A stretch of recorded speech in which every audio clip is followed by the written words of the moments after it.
Protection contre l'extérieur. Difficulté pour quelqu'un qui veut évoluer de se protéger du monde extérieur au début de son évolution. Pour faire simple, si tu vas à l'extérieur, tu perds de l'énergie.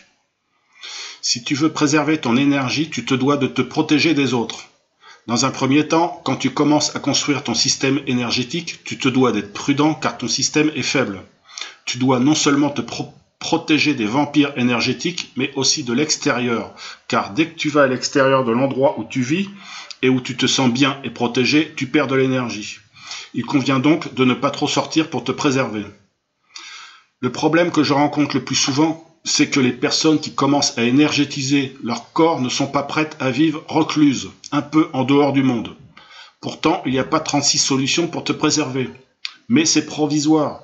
C'est juste le temps de bien concentrer ton énergie, d'avoir une circulation fluide, vibratoirement stable, le temps de te construire une aura suffisamment balèze énergétiquement qui te permettra par la suite de pouvoir faire ce que bon te semble, de sortir, de voir du monde.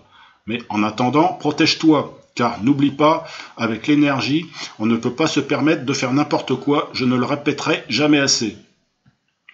Je rajoute un truc, quand tu sors, tu te prends des charges énergétiques qui ne t'appartiennent pas, que tu vas devoir transmuter quand tu rentreras chez toi, car ça n'a rien à faire sur toi, ça t'alourdit. Si tu gardes ces énergies sans les transmuter, tu risques à la longue d'avoir sur toi des paquets d'énergie que ton système énergétique doit gérer inconsciemment. Tu dois vivre avec une charge qui ne t'appartient pas. Énergétiquement, tu vis avec des valises qui plombent ton évolution. Donc, transmute par la Kundalini régulièrement. Je ferai une vidéo sur la Kundalini. Consciemment et régulièrement, même si tu restes chez toi. Car quand tu fais un transfert d'énergie, tu alimentes ton système énergétique tout entier, tes chakras, ton aura et tes corps subtils. Tu te renforces énergétiquement. Par contre, je recommande de le faire que dans des situations particulièrement préservées et pas n'importe où. Ce n'est pas très bon de le faire dans la foule ou dans des lieux où se trouve une énergie basse.